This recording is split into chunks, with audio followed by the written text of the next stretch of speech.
in realtà, dottoressa Barbano, non so se me lo sono assegnato o me l'hai assegnato tu, perché cercando di studiare questo tema, intanto la sessualità tra desiderio e bisogno, vi sfido a trovare in letteratura qualcosa che sia compiuto in questo senso, e quindi ho dovuto un po' raschiare nel barile per trovare anche qualcosa che avesse senso. So che siete stanchi, io abbrevierò molto e cercherò di dirvi qual è il mio messaggio. Allora, intanto, io e la dottoressa Barbano, rispetto a questa maternità tra desiderio e bisogno, allora, abbiamo avuto un sacco di suggestioni, no? Cosa dite? Ci deve stare sia...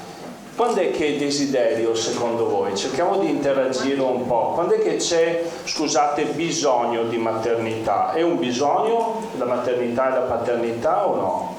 C'è un bisogno? O vi piace dire che c'è un desiderio? Cosa vi piace di più?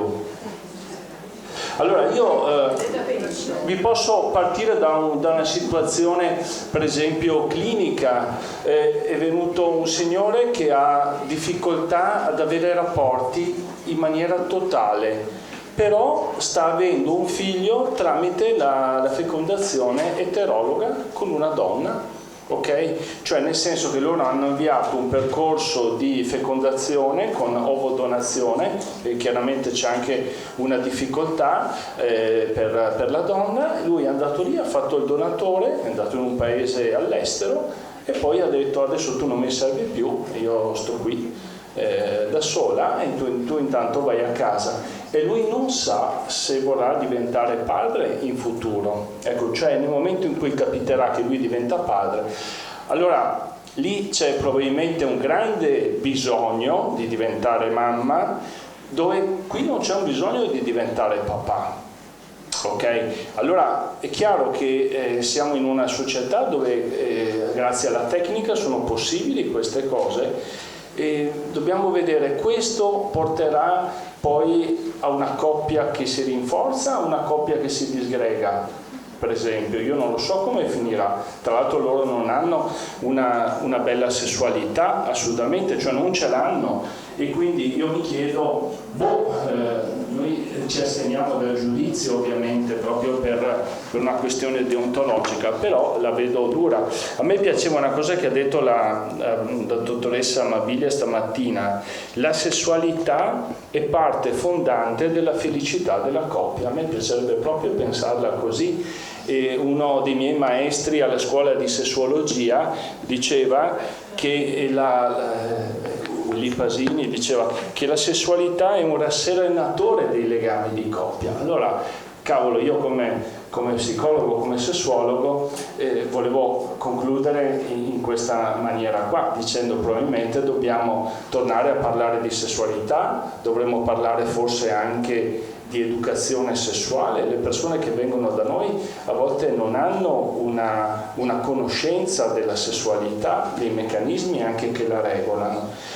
Allora, vi dico alcune cose che ho cercato di sintetizzare. Allora, il desiderio e il bisogno sono elementi che influiscono in maniera significativa la sessualità, ma noi li distinguiamo in questa trattazione, però sono spesso estremamente interconnessi, quindi con una banalità è stato detto ampiamente. C'è qualche errore nella presentazione perché immancabilmente mi si è cancellata la relazione pochi secondi fa, l'ho recuperata facendo un download, quindi perdonate se c'è vi devo dire anche questo. Il desiderio sessuale e il bisogno sessuale sono dimensioni naturali che spontaneamente sorgono in maniera imperiosa con l'avvento della pubertà. Però qualcuno di freudiana memoria dirà: sì, ma anche Freud ha parlato della sessualità infantile. E io vi cito un libro abbastanza vecchio di Simona Vinci che dal titolo Dei bambini non si sa mai niente. Lei racconta di giochi sessuali molto spinti tra bambini, dove una bambina arriva alla morte perché nei vari giochi che fanno a un certo punto un bambino perfora all'interno della vagina, gli fa una ferita, questa ha un'emorragia, questa bambina muore. Questo è un romanzo di questa Simona Vinci, che parla appunto della sessualità di bambini, tra l'altro bambini molto piccoli. A livello semantico, le parole abbiamo, no? Da una parte il bisogno sessuale legato alle pulsioni, alle sensazioni fisiche, alle tracce mnestiche, come si dice a livello psicanalitico, che spinge a cercarsi sessualmente. Dall'altro il desiderio, vedete qua c'è un errore, connotabile, come emozione erotica che si nutre di fantasie, di distanza, di ricordi, di anticipazioni, di struggimento, tutto quello che noi conosciamo rispetto al desiderio.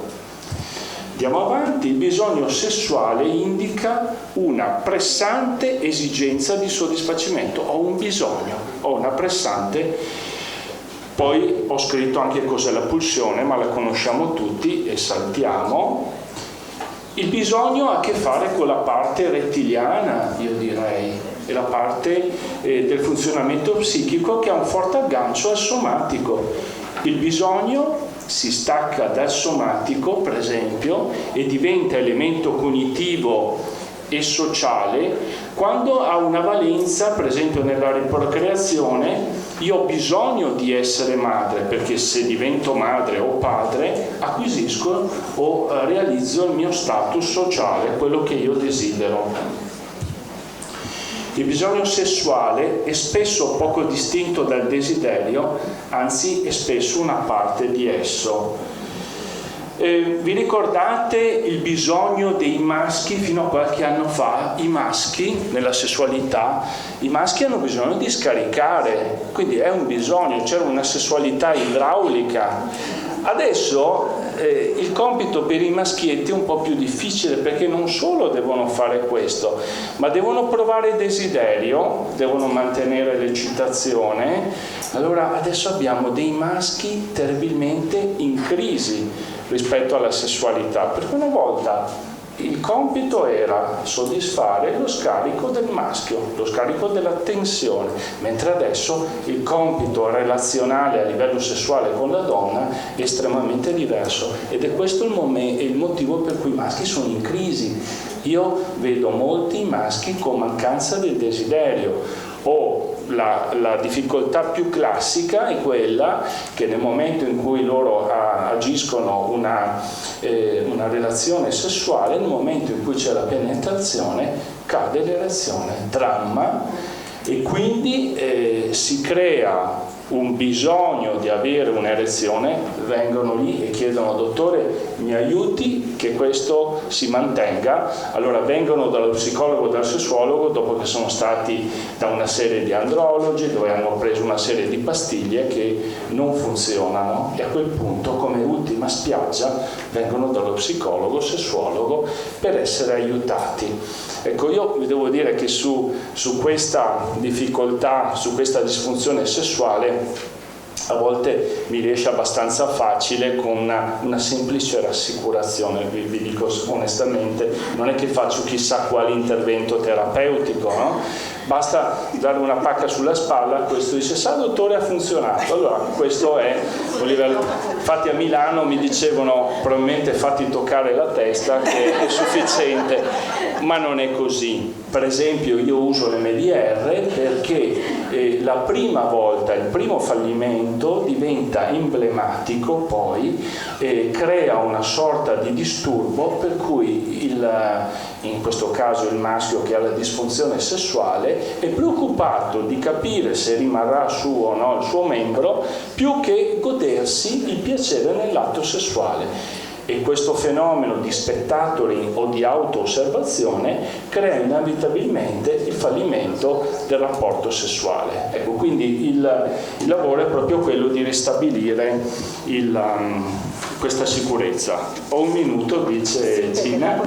Allora, sì, perché siete stanchi e siete stati bravissimi. No, anche perché parte anche l'analisi. Poi il bisogno ha la caratteristica di imporsi alla persona determinando una sorta di necessità. Vi dico un'altra cosa che ci sono 3 sistemi in interazione, okay, di cui parlavo prima: la neocorteccia, la risposta automatica che è il cervello rettiliano e l'area limbica. Allora, quando noi dobbiamo parlare alle coppie dobbiamo tener conto di questi 3 livelli, anche quando facciamo educazione all'affettività e alla sessualità. Per educare alla sessualità bisogna parlare a questi 3 livelli. Allora, io faccio riferimento al modello teorico, il cervello triuno di MacLean, ok? Allora, la risposta istintuale, riproduttiva, emozionale e quella matura, relazionale, che comporta il neocortex. Allora, sul bisogno di sessualità volevo dire quello che noto nelle compulsioni oppure nelle parafilie. Molte volte si ingenera una sorta di bisogno, cioè se io non faccio l'amore in una determinata maniera non ce la faccio, ok?